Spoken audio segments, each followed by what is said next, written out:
এটাও ইরানের চক্রান্তের ফল ইরান ভোগ করছে। এই ইরান আমেরিকার সাথে মিলে ইরাকের ক্ষতি করেছে।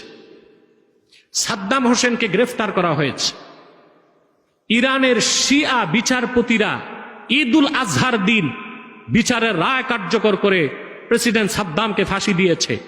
আর সেই ইরাক থেকে ইসরায়েল ইরানে হামলা করছে। এটা ইরানের শিয়াদের মুসলিম সুন্নিদের সাথে বিদ্বেষের ফল সে ভোগ করছে। আপনারা তো গোড়ার খবর জানেন না। 2 পাতা পত্রিকা পড়ে আর একটু ফেসবুক দেখে আপনারা সিদ্ধান্ত দিয়ে ফেলেন এইটা করলো না কেন, এটা হলো না কেন। আপনাকে গ্লোবাল পলিটিক্স বুঝতে হবে। যুদ্ধে যেন ইসরায়েল শোচনীয়ভাবে পরাজিত হয় ইরানের কাছে, সেই কামনাও করব। আমরা জিহাদ ছেড়ে দিছি না। ইসরায়েল এবং ফিলিস্তিন যুদ্ধের ক্ষেত্রে বাংলাদেশের তথাকথিত তালেবর, বুইফোর, আতেল বুদ্ধিজীবীরা আরব বিশ্বের শাসকদের দিকে আঙ্গুল তুলে যে ওনারা কি করতেছে। তো প্রশ্ন হচ্ছে, বাবা তুমিও তো মুসলমান, তুমি কি করতেছো? শুধু সরওয়ার্দী উদ্যানে যে মার্চ ফর গাজা করে ভাবছো একেবারে দুনিয়া উল্টায় দিস। এখন আমরা যদি বলি বাংলাদেশ থেকে রিক্রুট করা হবে 1 লক্ষ মুজাহিদ যুদ্ধ করবে ফিলিস্তিনের পক্ষে, ইসরায়েলের বিপক্ষে, এই মুসলিম নামধারী বুদ্ধিজীবীরা আমাদেরকে সন্ত্রাসীর তকমা দিবে। এরা এত বড় হারামজাদা। সমাধান তো এটাই। সমাধান কি? জিহাদুন ফি সাবিলিল্লাহ, শোর্ড অফ জাস্টিস। ইনসাফের তরবারি যেদিন মুসলমান হাতে তুলে নিবে, কিসের ইসরায়েল, দুনিয়ার সমস্ত পরাশক্তি মুসলমানের পায়ে চুম্বন করতে বাধ্য হবে। এই জিহাদের কথা বললেই এই তালেবর বুদ্ধিজীবীরা বলবে এ তো উগ্রবাদী, সন্ত্রাস। তো সমাধান শুধু কলমের খোসায় করতে চাও না, বাংলাদেশে বসে ব্যানসন সিগারেটে ফু দিয়া চায়ের কাপে ঝড় তুলে 2 কলম লিখে ওনারা ইসরায়েলকে পরাস্ত করে দিবে। এরা কত বড় মুনাফিক। আঙ্গুল তোলে আরব বিশ্বের শাসকদের দিকে। ওনারা যতটুক করার তো করছেই, কিন্তু ওনাদের কারণে যদি 3য় বিশ্ব যুদ্ধ শুরু হয়ে যায়, নিউক্লিয়ার ওয়ার, এটা কি কাজের কাজ হবে? কথা বলেন।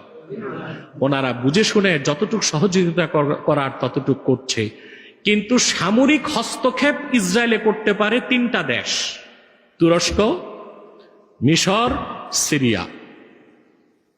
এগুলোর সীমান্তে ইসরায়েল। সবচেয়ে বেশি দায়বদ্ধ হচ্ছে তুরস্ক।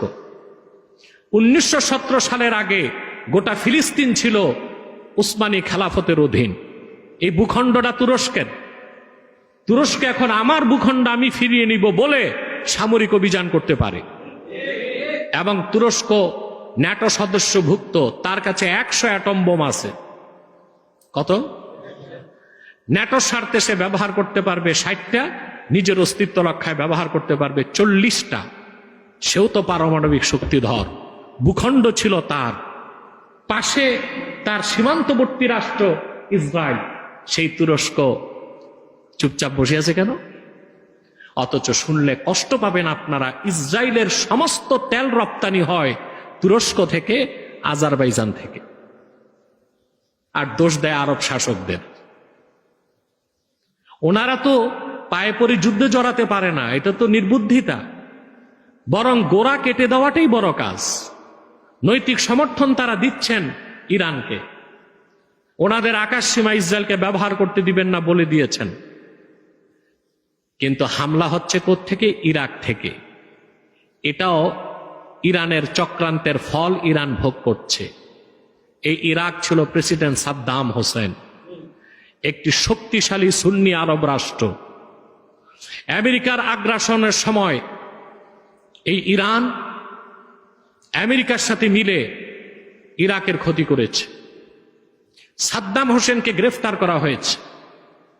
ইরানের শিয়া বিচারপতিরা ঈদ উল আজহার দিন বিচারের রায় কার্যকর করে প্রেসিডেন্ট সাদ্দামকে ফাঁসি দিয়েছে। আর সেই ইরাক থেকে ইসরায়েল ইরানে হামলা করছে। এটা ইরানের শিয়াদের মুসলিম সুন্নিদের সাথে বিদ্বেষের ফল সে ভোগ করছে। আপনারা তো গোড়ার খবর জানেন না। 2 পাতা পত্রিকা পড়ে আর একটু ফেসবুক দেখে আপনারা সিদ্ধান্ত দিয়ে ফেলে এইটা করলো না কেন, এটা হলো না কেন। আপনাকে গ্লোবাল পলিটিক্স বুঝতে হবে।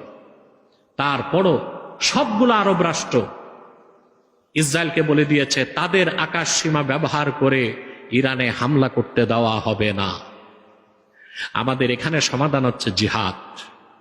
সমাধান কি?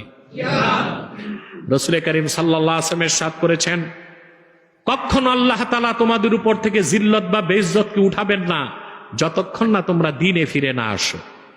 আল্লাহ আমাদেরকে দ্বীনের উপর প্রতিষ্ঠিত রাখুন, বলুন আল্লাহুম্মা আমিন। আল্লাহ আমাদেরকে দ্বীন মোতাবেক চলার তৌফিক দান করুক, বলুন আল্লাহুম্মা আমিন।